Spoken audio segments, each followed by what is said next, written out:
तो बच्चे, last lecture में हम डिस्कस कर रहे थे एटॉमिक मास और मॉलिक्यूलर मास के बारे में।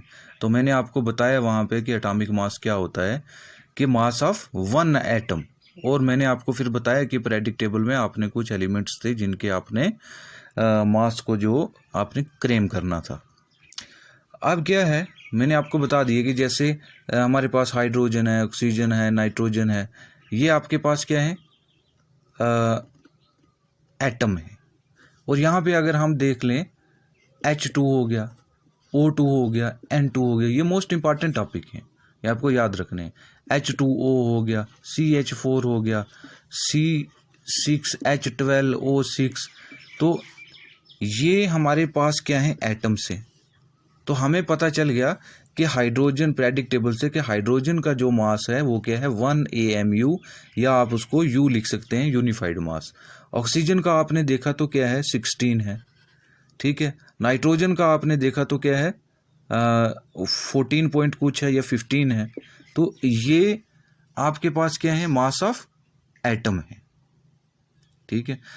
अब मॉलिक्यूलर मास पे हम आते हैं कि मॉलिक्यूल्स, जब हम आपने पीरियोडिक टेबल में एटम का मास फाइंड कर लिया, तो आपको पता है कि जब एटम्स मिलते हैं तो वो क्या बनाते हैं, मॉलिक्यूल्स बनाते हैं।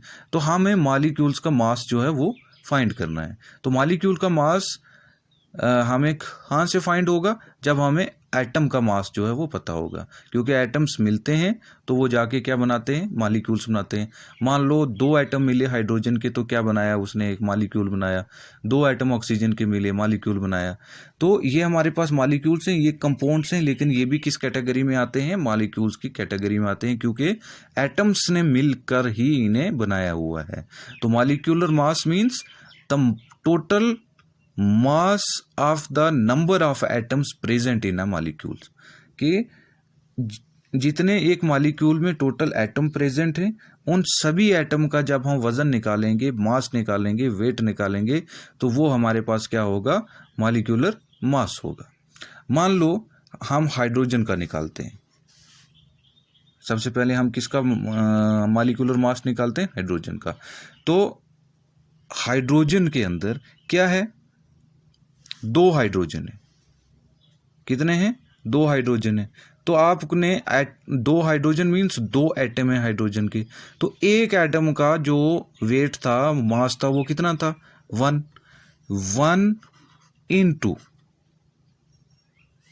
टोटल कितने हैं हाइड्रोजन, यहाँ पे 2, टोटल कितने हैं यहाँ पे 2। ये 2 क्या है, n means number of hydrogen atom present in the H2 molecules, और 1 क्या है, mass of the hydrogen atom. तो 2 इंटू 1 क्या हो गया, 2 इंटू 1 क्या हो गया, 2। तो ये क्या है हमारे पास, ये 2 जो है, ये हमारे पास निकला क्या, molecular mass. This is 2 grams. तो ये हमारे पास क्या निकला, मॉलिक्यूलर मास ऑफ हाइड्रोजन।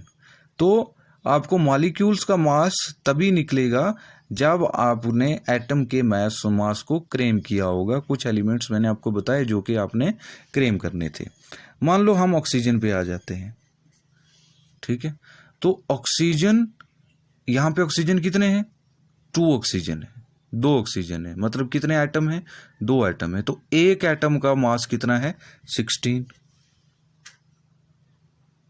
तो 16 है, और टोटल ऑक्सीजन कितने हैं एटम यहाँ पे, 2 is the number of oxygen atom, 16 is the mass of 1 atom of oxygen.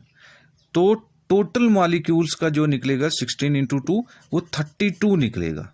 तो एक ऑक्सीजन का मास जो था वो 16 था, और 2 ऑक्सीजन का क्या निकला, 32 निकला। ऐसे ही नाइट्रोजन का अगर 14 है, ठीक है, तो 2 का कितना निकलेगा, 14 इंटू 2। अब हम कंपाउंड पे आ जाते हैं, H2O की बात करते हैं हम। ये मोस्ट इंपॉर्टेंट चीज़ें हैं जो आपको समझनी है। H2O को देखते हैं। ठीक है। और मॉलिक्यूलर मास में भी याद रखना, जो हम मॉलिक्यूल्स का मास निकालते हैं वो एक मॉलिक्यूल का मास होता है। मान लो आपके पास वाटर का एक पूरा टब है, तो उस वाटर का टब में एक मॉलिक्यूल नहीं है वाटर का, उसमें n टाइम्स वाटर के मॉलिक्यूल हैं। तो जो हम मास निकाल रहे हैं वो 1 मॉलिक्यूल ऑफ वाटर का निकाल रहे हैं। ठीक है। तो यहाँ पे हम इसका मास निकालेंगे, मॉलिक्यूलर मास निकालेंगे। ठीक है, क्योंकि ये मॉलिक्यूल है तो मॉलिक्यूल का मास जो होगा वो क्या होगा, मॉलिक्यूलर मास होगा।